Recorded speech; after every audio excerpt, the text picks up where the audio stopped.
Olá, hoje estamos aqui com Ana Paula Chaves, ela é professora da UTFPR Campo Mourão.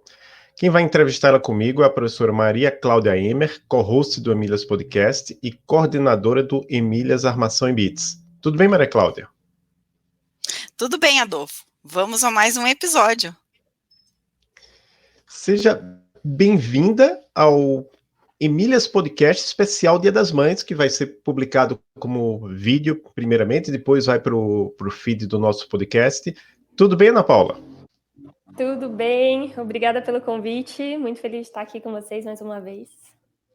Obrigado por aceitar o convite. A gente vai deixar na descrição do episódio o link para o vídeo, né? E o episódio da nossa entrevista anterior com você, porque foi parte lá do especial Dia Internacional da Mulher, do Emílias, que a gente fez com. Você falou sobre a sua formação, sobre o seu doutorado nos Estados Unidos, com um filho e terminando, você teve que terminar o doutorado durante a pandemia, tem coisas muito interessantes já lá. E aí eu passo a palavra para a professora Maria Cláudia para ela fazer a primeira pergunta. É isso aí, né? A gente já conversou aquele dia, foi mais um especial e agora nós estamos no segundo especial aqui do Dia das Mães. E queremos saber, em se tratando do seu trabalho, como é o seu dia a dia? Você passa mais tempo na frente do computador, em reuniões, em aulas? Como tem sido para você ultimamente?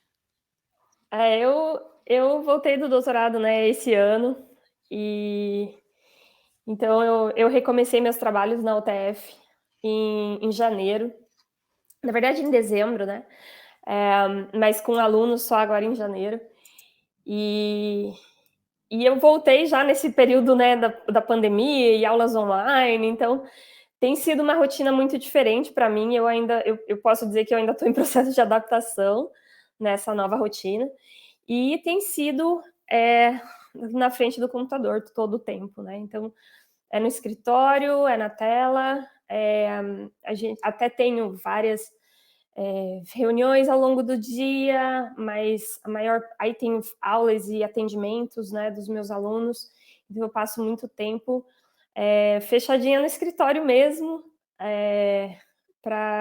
em virtude do trabalho, né? Então tem sido as aulas e as reuniões. Entrei agora numa organização de eventos, vou organizar workshop de colaboração online esse ano, e a organização tem sido toda online também. Então a rotina de trabalho tem sido na tela mesmo, né? Na frente do computador. Mesmo quando é para conversar com outras pessoas. É uma pergunta que a gente sempre faz aqui no podcast e a gente não perguntou naquele outro dia porque era uma versão mais curta. Em que momento... Não, desculpa. Se você enfrentou dificuldades na escola ou no trabalho por ser mulher? Olha, eu acho que na escola... Eu vou dizer que não. Porque eu acho que no período da escola a gente ainda é muito imaturo, né? A gente é criança e a gente tem menos preconcepções, talvez, né? Que a gente vai moldando ao longo da vida.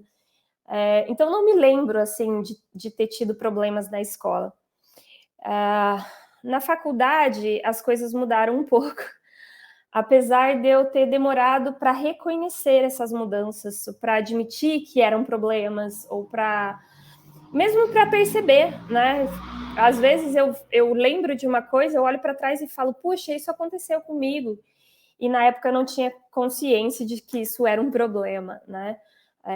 Passei por várias transformações quando entrei na faculdade, inclusive no meu jeito de falar, no meu jeito de me vestir, porque eu precisava me encaixar, né? Eu achava que eu precisava me encaixar naquele ambiente em que eu estava.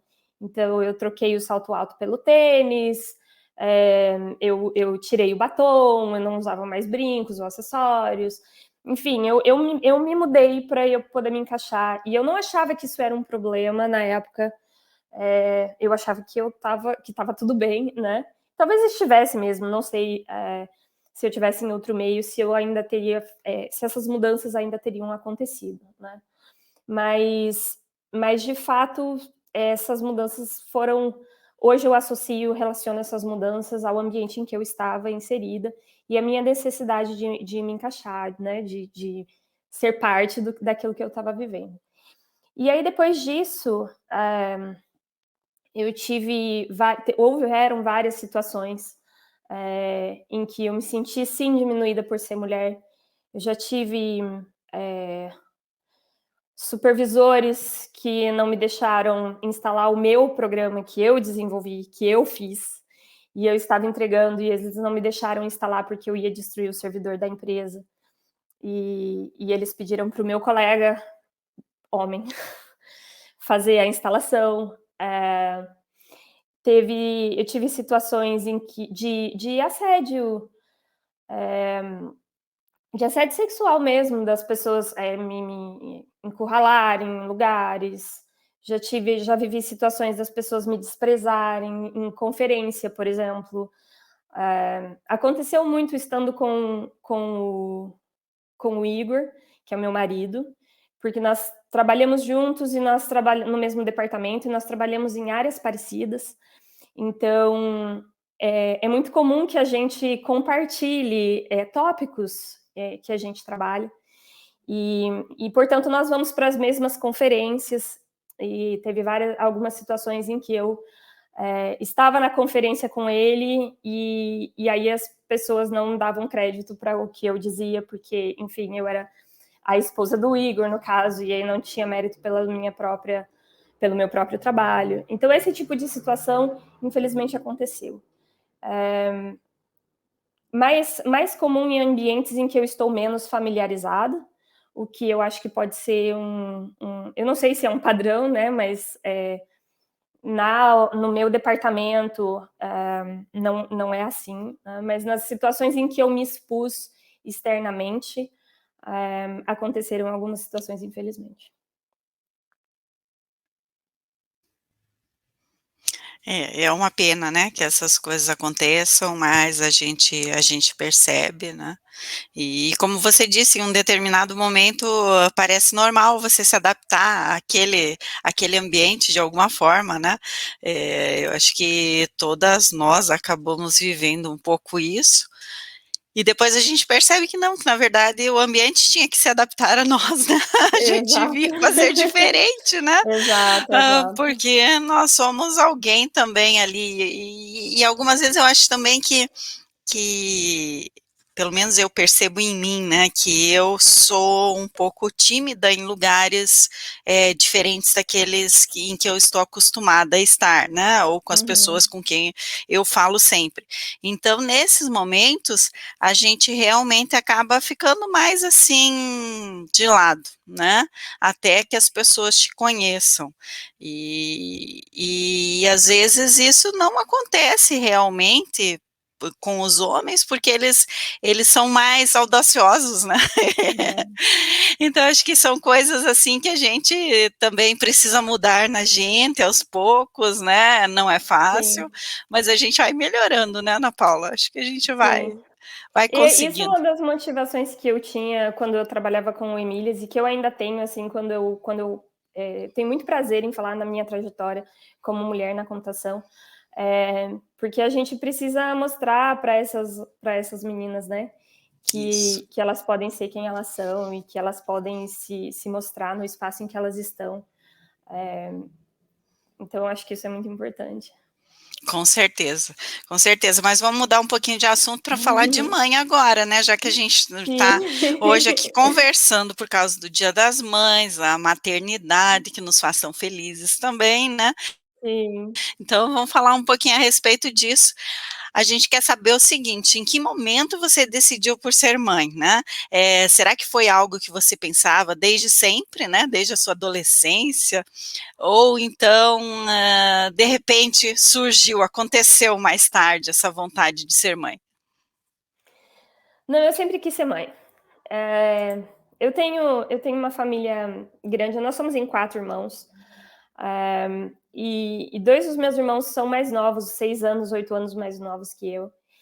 E a gente acabou, né, crescendo e cuidando uns dos outros, né? E principalmente eu e minha irmã mais velha cuidávamos muito dos 2 caçulas.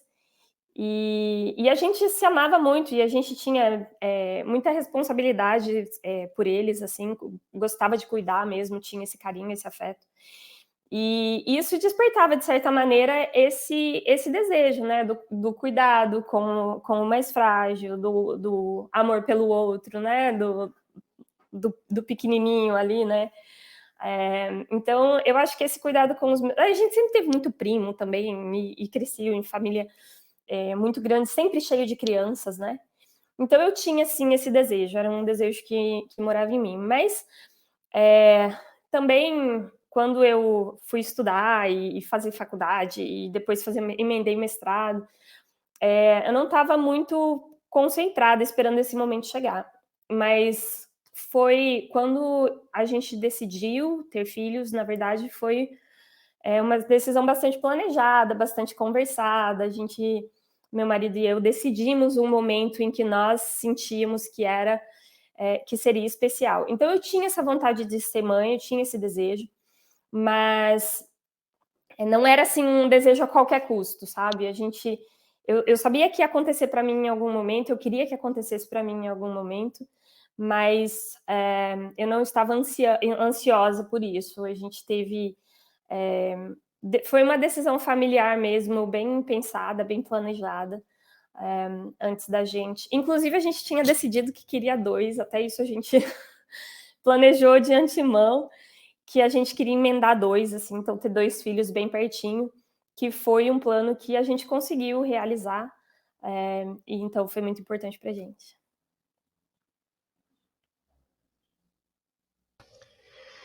E como é que é ser mãe e ter uma carreira científica? Porque não sei se todo mundo sabe, mas é meio que esperado da gente, né, quem é professor, pesquisador, que a gente esteja sempre participando de eventos científicos, porque tem até uma coisa que está sofrendo muito agora durante a pandemia, porque os eventos estão sendo todos online, tem gente reclamando, porque às vezes a coisa mais rica do evento científico é aquela conversa que você tem no corredor com outro pesquisador, depois da sua apresentação, né?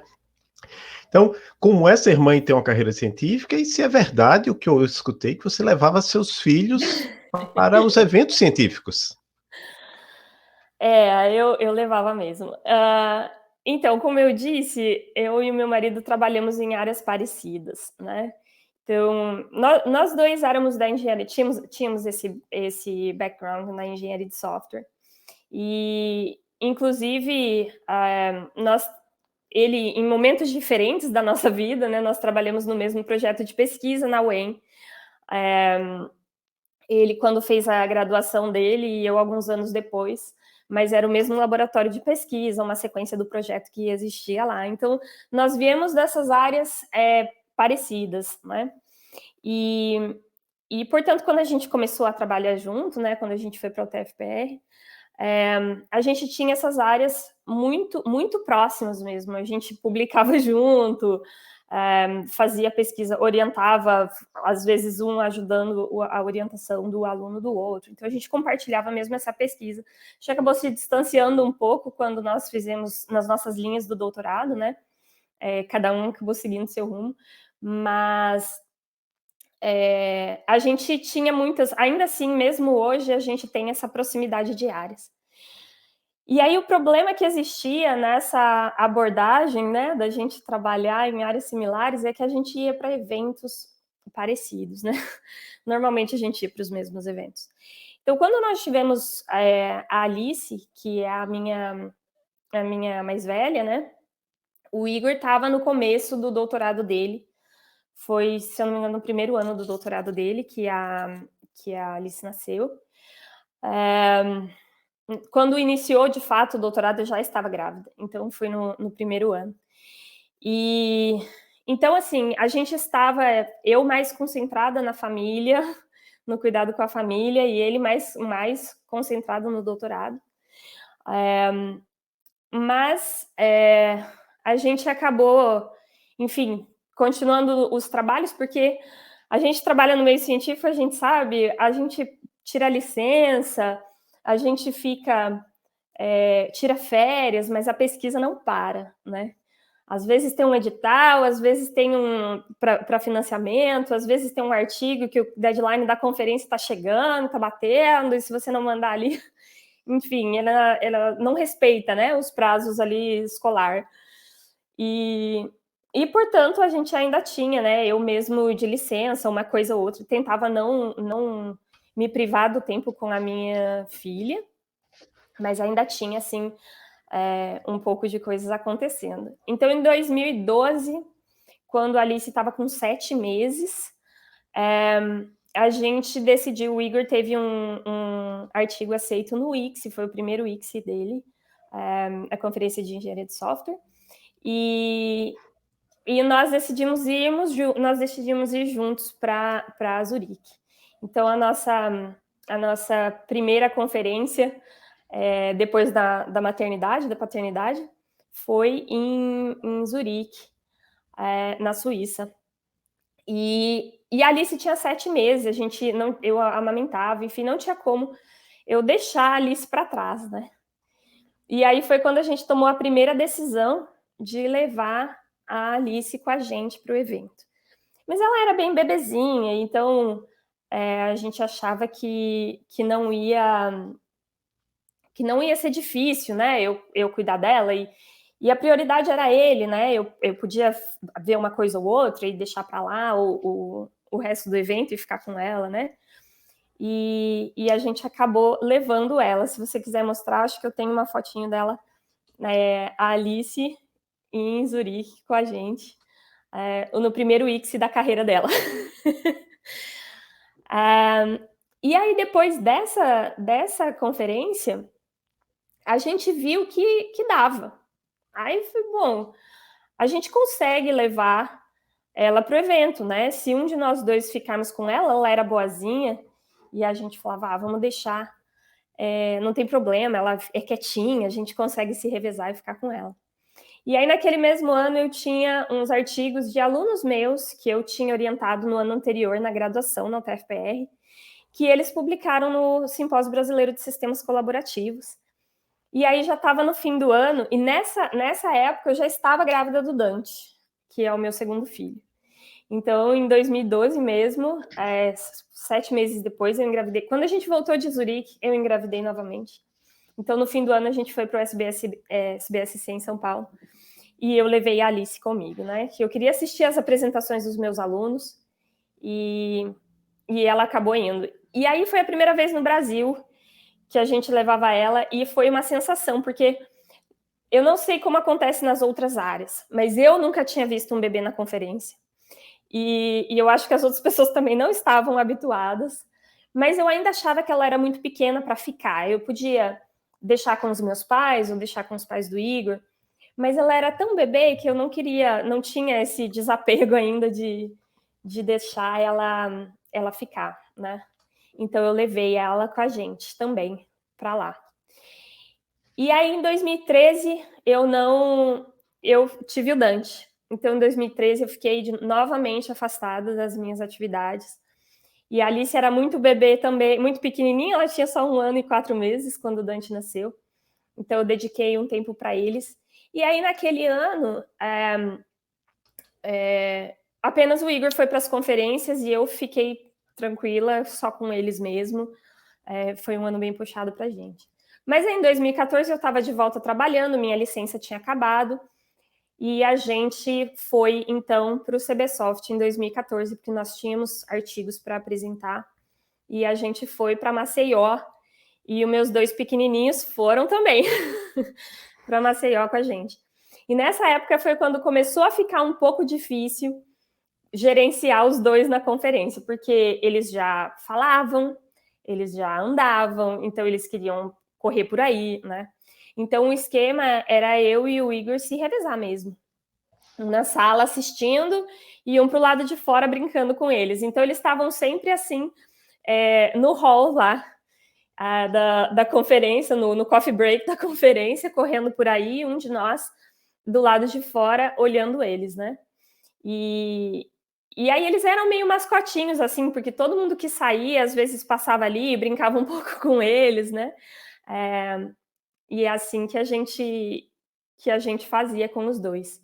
Nesse mesmo ano, uma semana depois do CBSoft, a gente teve a CBSC em Curitiba.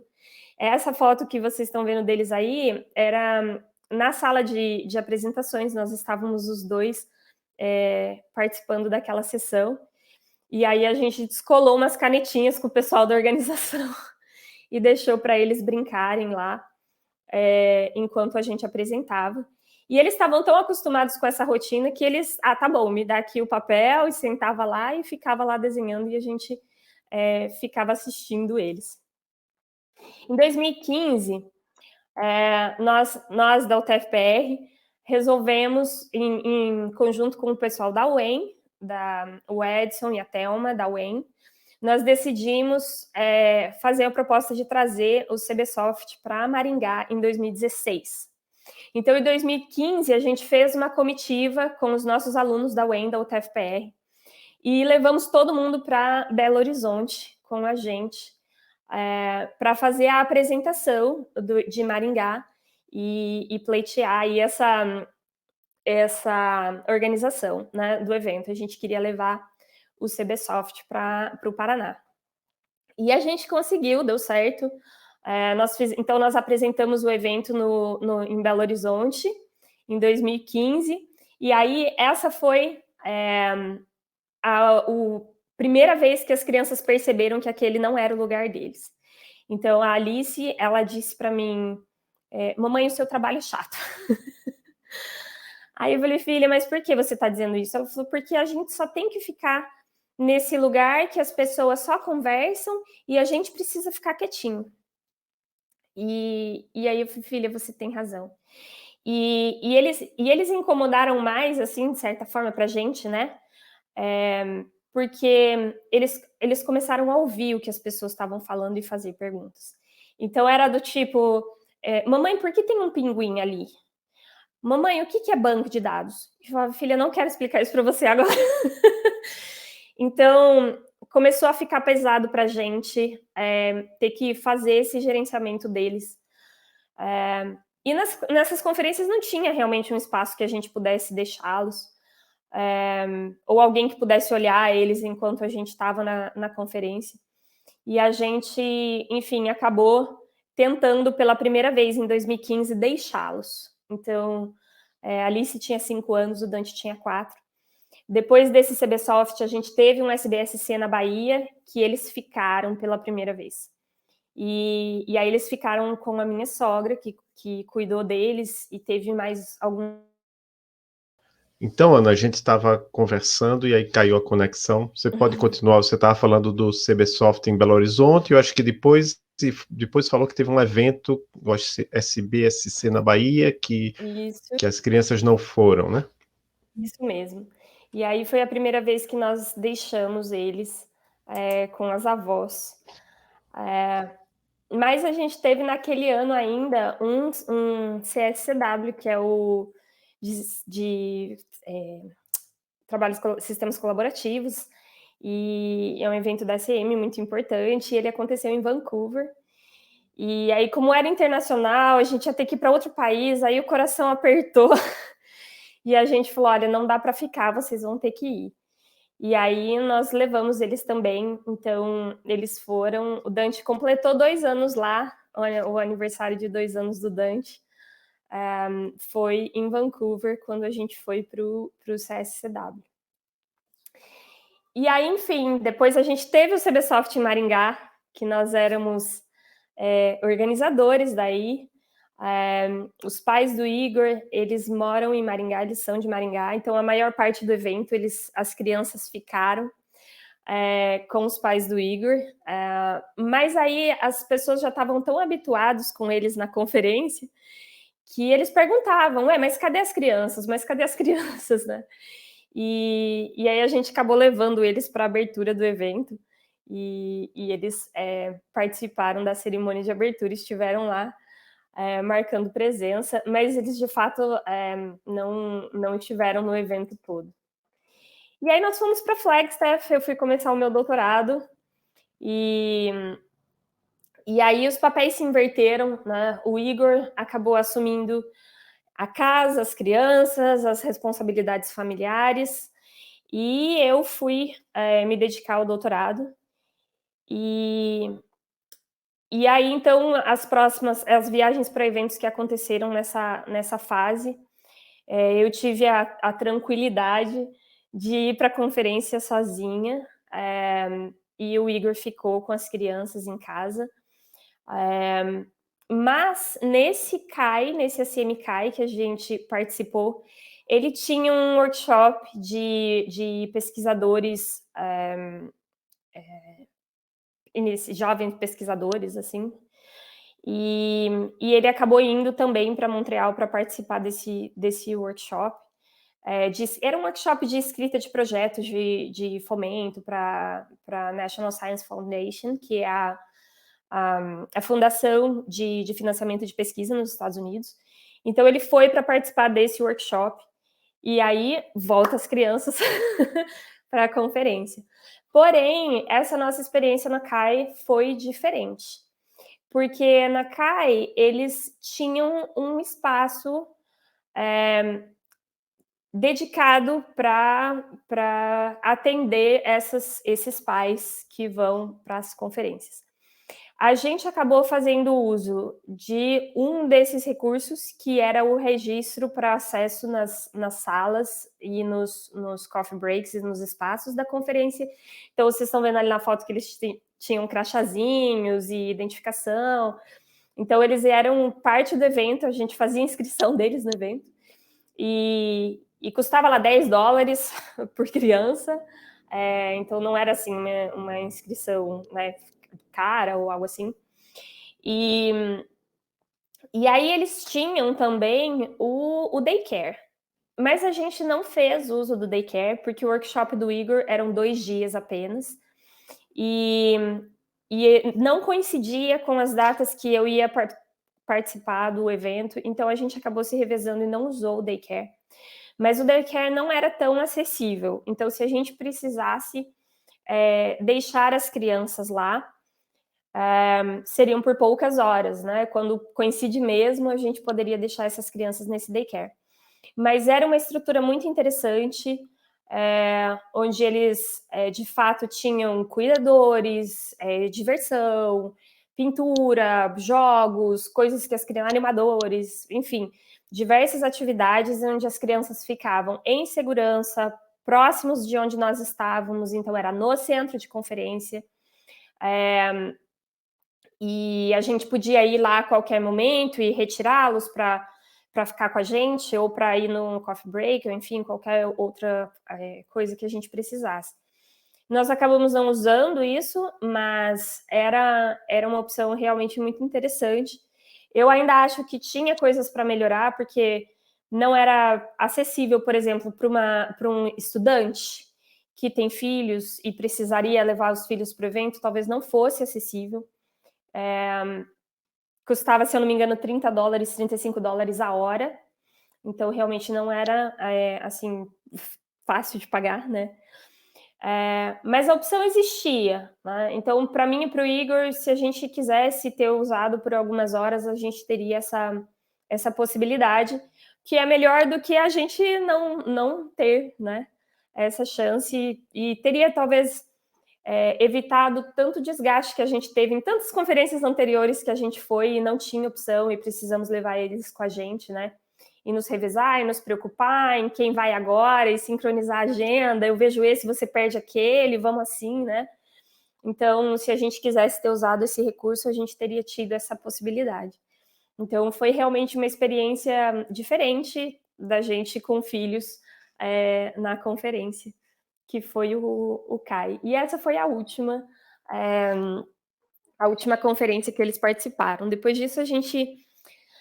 2019 eu ainda viajei, mas aí eu fui sozinha mesmo, e o Igor ficou cuidando deles, e depois a gente veio para o Brasil, as conferências ficaram online, eles até hoje botam a carinha de vez em quando nos vídeos das nossas reuniões, porque agora a gente está com o home office, né? Então eles acabam aparecendo, muita gente conhece eles, inclusive, pergunta, e chama e conversa, porque eles estão no nosso meio, né, desde muito pequenininhos, então eles são rostinhos conhecidos da comunidade de pesquisa. E você acabou adiantando algumas coisas, mas talvez você tenha alguma coisa para complementar sobre como você se divide no trabalho, nas tarefas domésticas, sendo esposa, sendo mãe, e como é que está sendo durante a pandemia. Eu tenho um privilégio, e eu preciso dizer isso claramente, assim, que é um privilégio, porque o meu marido, ele vive e ele habita, não só habita na mesma casa que eu, mas ele vive o lar. Então, ele é pai, ele é dono de casa, ele é trabalhador também, e nós somos parceiros, nós somos um time em casa. E isso é uma experiência interessante com as crianças, porque a gente diz para eles: olha, todo mundo que mora nessa casa tem as mesmas responsabilidades, porque, inclusive eles, né? Enquanto crianças, vocês têm as suas responsabilidades também, porque nós todos moramos, nós todos cuidamos, nós todos temos essas responsabilidades. Então, eu tenho esse privilégio. O Igor, ele sempre participou muito, sempre foi maridão, paizão, sempre foi do lar. Então, muito mais, talvez seja muito mais fácil para mim do que é para muitas outras mulheres que não vivem uma situação parecida com essa. Mas a gente, o Igor e eu, nessa parceria que a gente tem, agora na pandemia, a gente tem se dividido em horas mesmo, em turnos, o que não é fácil, porque a gente acaba se desencontrando muito. A gente tem 40 horas para cumprir, né? Então, em geral, eu trabalho manhã e tarde, e ele trabalha tarde e noite, então ele faz turnos até 11 da noite, às vezes até mais tarde, para ficar com as manhãs livres.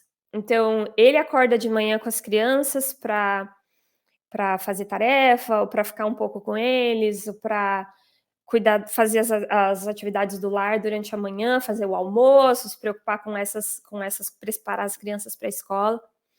E à tarde as crianças vão para a escola, então é o único período em que nós dois trabalhamos concomitantemente, né, em horário concomitantes.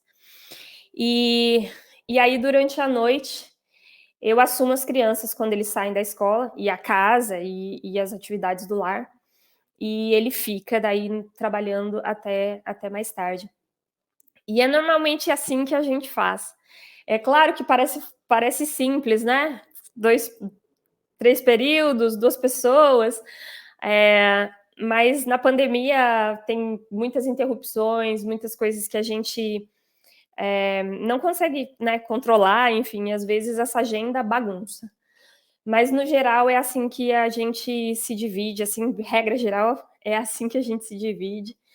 E então eu consigo ter tempo de qualidade com as crianças, porque eu consigo me concentrar no trabalho durante as manhãs e vice-versa, né? Ele tem tempo de qualidade com as crianças durante as manhãs, porque eu consigo cuidar deles à noite para ele poder trabalhar. Mas é tudo muito conversado, é tudo muito. Às vezes ele está cansado de trabalhar à noite, porque levanta cedo também e precisa. Eu preciso de um tempo de manhã, a gente troca. Então, hoje eu invadi um pouco o período da noite, falei para ele, cancela aí na sua agenda alguma coisa que eu vou invadir o período da noite. Então, a gente acaba se ajeitando desse jeito. Mas, ainda assim, as crianças com escola online trazem várias outras dificuldades que a gente, às vezes, não planeja, não espera, né? É verdade. Uma pergunta que a gente pensou aqui é a respeito para saber se você alguma vez se viu, né, como a sua mãe, né? Viu a sua mãe em você como mãe, pela forma de você chamar a atenção dos seus filhos, ou de cuidar deles, ou então em alguma outra situação. Você conseguiu se ver como a sua mãe fazia antes com você? Assim, né? Várias vezes. A gente a gente acaba dando criações para os nossos filhos muito diferente do que a gente recebeu dos nossos pais, porque são gerações diferentes e as coisas, né, de quando eu era criança para agora que eles são crianças, tem muitas coisas que mudaram, o mundo é outro, as percepções são outras. Então, e mesmo a nossa vivência, né? A minha mãe, quando eu era criança, a minha mãe passava todo o tempo em casa, e só o meu pai que trabalhava fora, né? Então, ela era mais envolvida com a nossa criação. Então, são criações muito diferentes. Aqui eu dou para os meus filhos e aqui eu recebi quando eu era criança.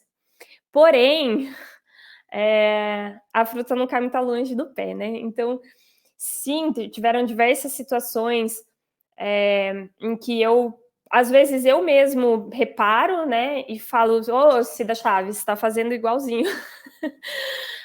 Às vezes o Igor repara, fala, olha, baixou a Cida Chaves em você. De repetir frases que ela falava e que estão na minha cabeça.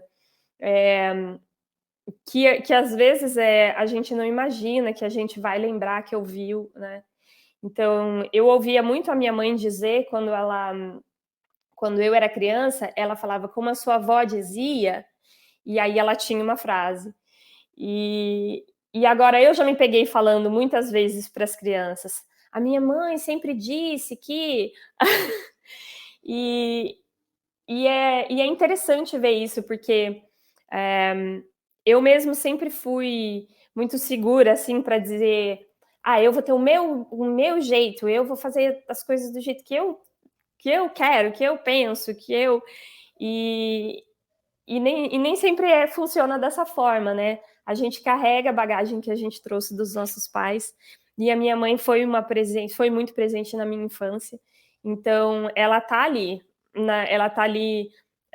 na maneira como na maneira como eu trabalho, na maneira como eu sou esposa, na maneira como eu sou mãe também, né?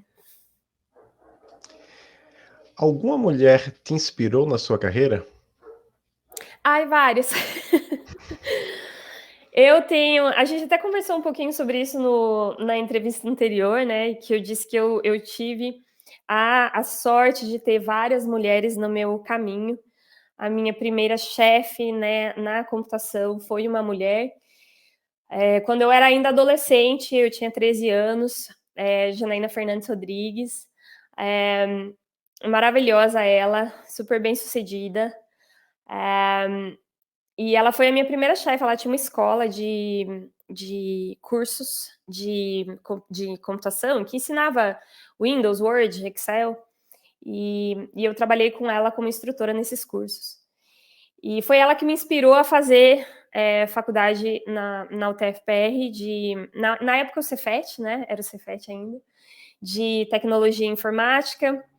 Então eu entrei na faculdade seguindo os passos dela. Ela foi o meu primeiro espelho, minha primeira inspiração.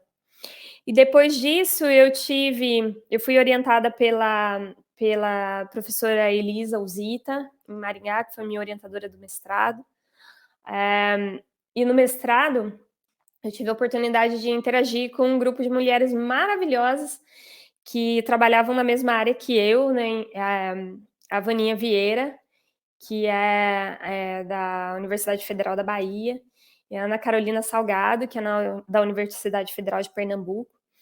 E a gente trabalhou em projetos juntos, nós tivemos um projeto na área. Eu trabalhava com crowdsourcing no projeto, na área de mobilidade e sistemas para cidades inteligentes. E elas eram maravilhosas, inspiradoras mesmo. Então, foi muito importante para mim ter elas no meu caminho. E houveram outras, né, que foram professoras, que foram pesquisadoras que eu acompanhei, e E foi muito importante para mim, e eu sei que muitas meninas hoje que entram na computação, elas não têm esse caminho tão regrado de mulheres poderosas ali para mostrar para elas o caminho por onde seguir. E eu tive essa chance, eu tive essa oportunidade de trabalhar com outras mulheres, que foi muito importante para minha confiança, para eu me formar mais corajosa em seguir na minha carreira. Então, elas foram, sim, inspirações para mim.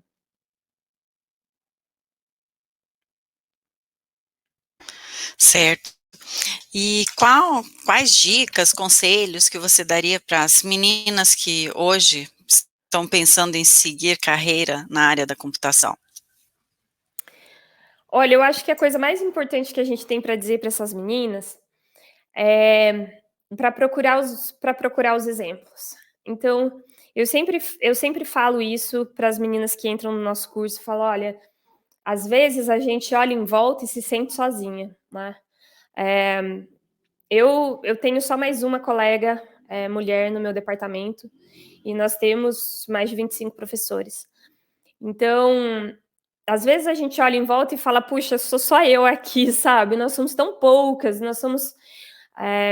E aí eu digo para elas assim, olha, não olha perto, olha longe, procura, porque nós estamos aqui, nós somos poucas, mas nós estamos aqui.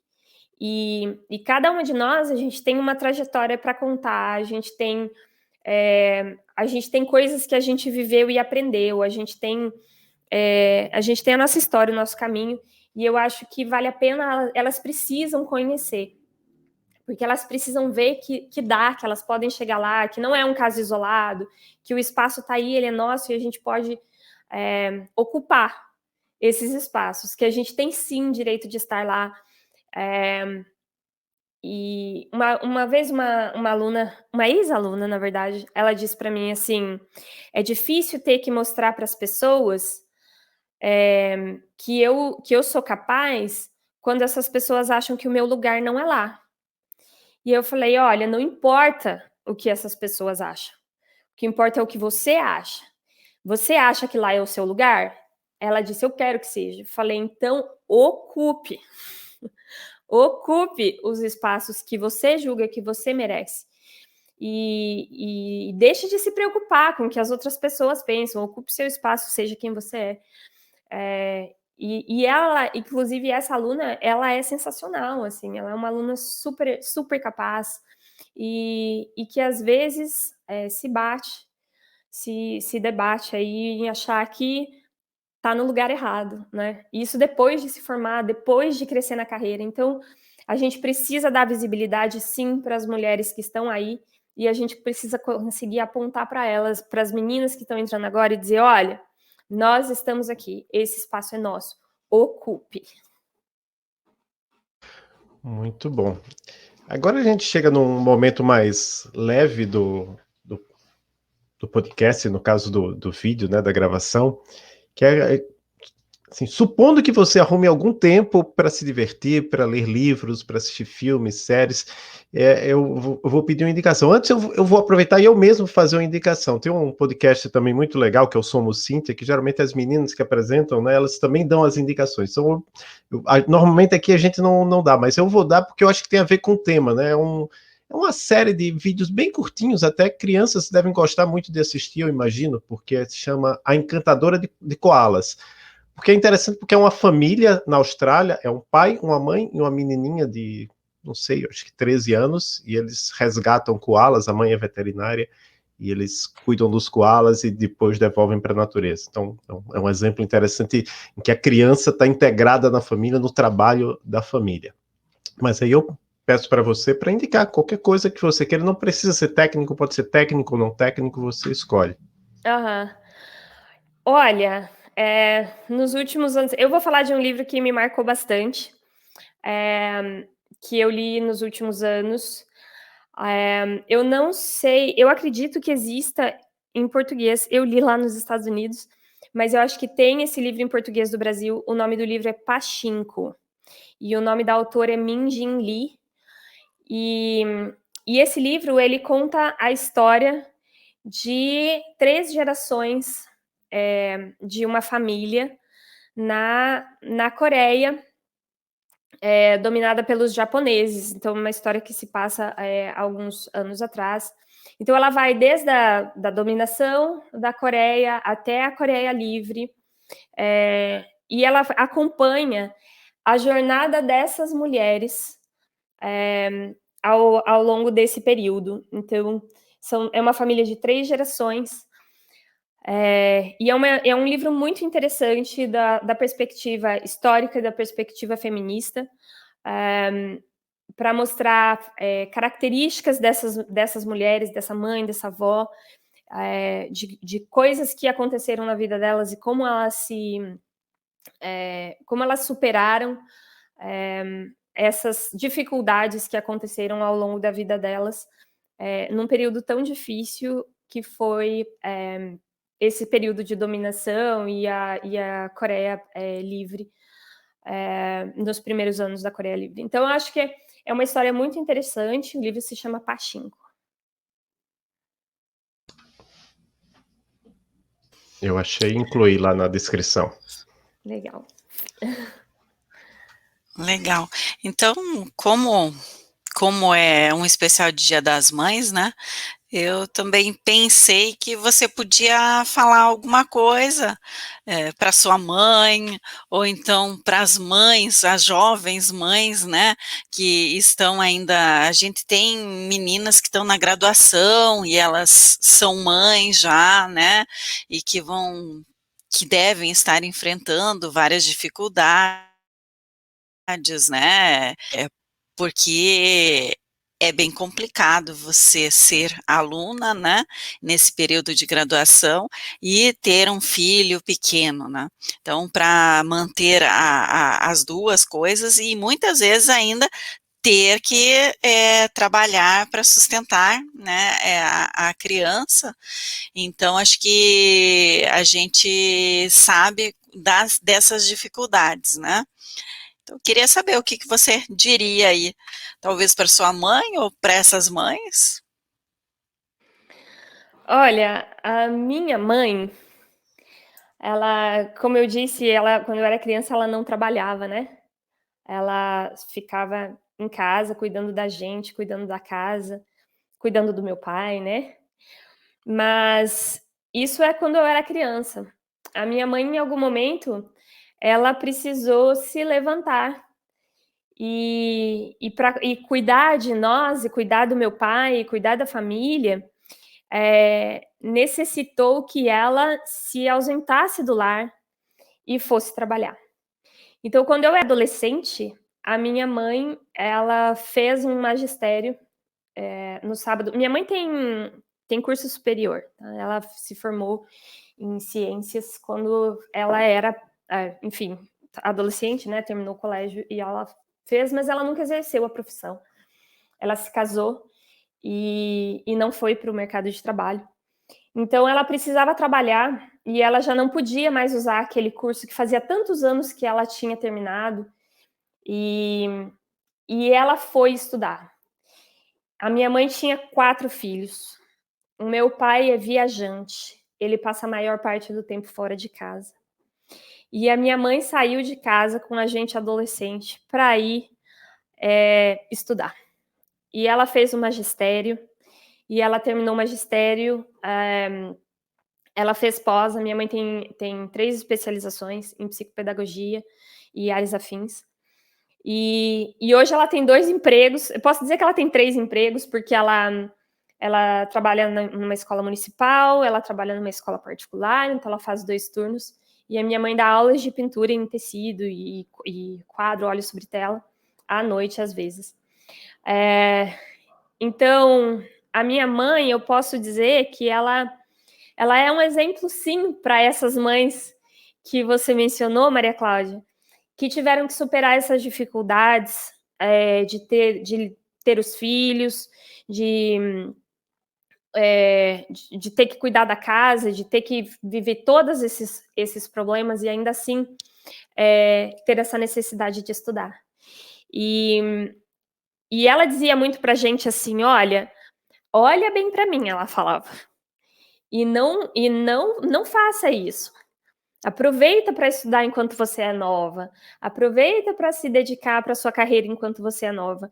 Então, das inspirações que eu tive para minha carreira, nas inspirações que eu tive para minha vida, eu tinha que mencionar a minha mãe, porque a minha mãe ela teve essa inspiração, ela teve essa garra para conseguir ir atrás de alguma coisa que ela sabia que ela precisava fazer,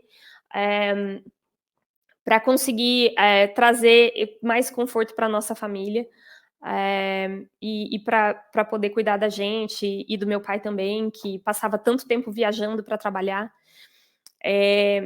Então, a minha mãe, ela é uma guerreira, sim, e ela é um exemplo de que é possível. Então, para vocês, mamães que são novas, que estão passando dificuldades agora na pandemia, que acham que não vão conseguir estudar e talvez continuar nessa carreira que vocês escolheram, eu não vou dizer para vocês assim, olha, siga a qualquer custo, mas eu vou dizer para vocês sim, não desistam. Às vezes você precisa não fazer 5 disciplinas e fazer 2. Às vezes você vai precisar não passar 10 horas do dia com os seus filhos e passar 2, 3, talvez nem isso. Mas é possível. E se você caminhar aos poucos, se você não desistir, fazer aquilo que teu coração sente que é capaz, vão haver sim melhores oportunidades, vão haver sim melhores caminhos, que talvez abram as portas para os caminhos que os seus filhos vão seguir. E eu acho que esse é um desafio que vale a pena tentar. E busque apoio também. Não sinta vergonha de pedir ajuda para as pessoas porque você tem filho. Fala assim, olha, eu estou tendo dificuldade de fazer isso porque eu preciso passar tempo com os meus filhos. Isso não é uma vergonha, isso não é um problema. E se você convive com muitos homens ao seu redor, não se importe também, porque às vezes a gente está acostumado com uma sociedade em que os homens muitas vezes não reclamam no trabalho ou na escola, olha, eu preciso cuidar dos meus filhos e por isso está sendo difícil para mim.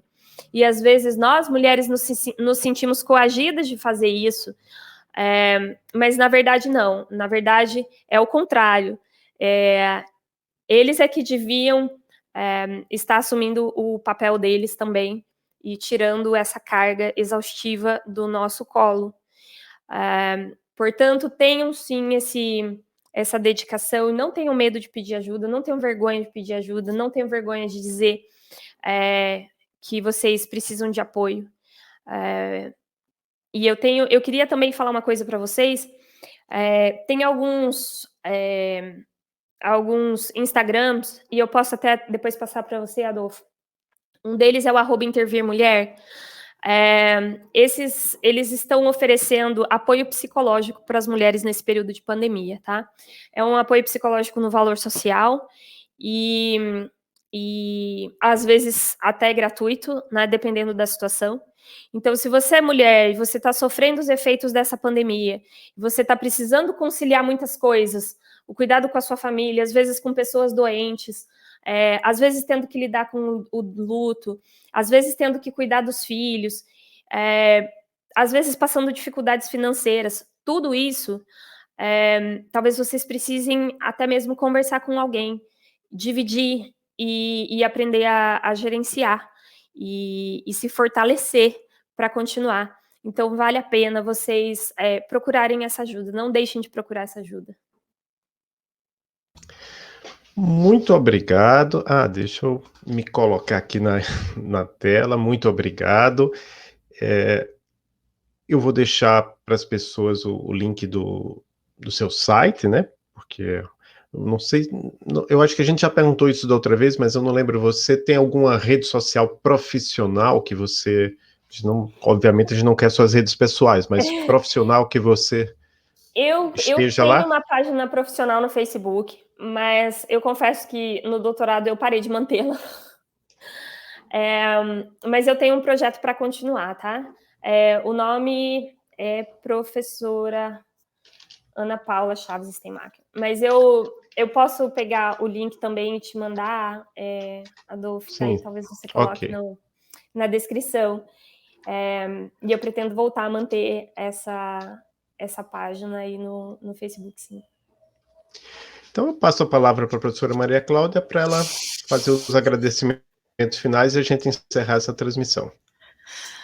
Tá ok, Adolfo. Olha, Ana Paula, foi mais uma conversa muito agradável com você, né? E eu creio que as suas falas tocam fundo no coração das meninas também, né? E mostram o quanto é importante que a gente dê continuidade, seja forte, né? E faça aquilo que nós realmente queremos fazer. E eu adorei quando você disse para a sua aluna, né? Ocupe o seu espaço, né? Se esse é o espaço que você quer, ocupa, né? Então, muito bom mesmo conversar com você. Obrigada novamente, né, por ter aceitado esse convite. E você quer mandar algum abraço para alguém? Obrigada, gente. É sempre um prazer estar aqui. Fiquei muito honrada com o convite. E eu quero sim, né? Já que é Dia das Mães, eu quero mandar um beijão para minha mãe, dizer que eu me orgulho muito dela, tenho muito orgulho de tê-la como minha mãe. E para os meus filhos, e também que eu sou muito feliz de tê-los na minha vida. Foi uma mudança que, claro, ser mãe não é fácil, mas é uma bênção também. E na maior parte do tempo é maravilhoso. E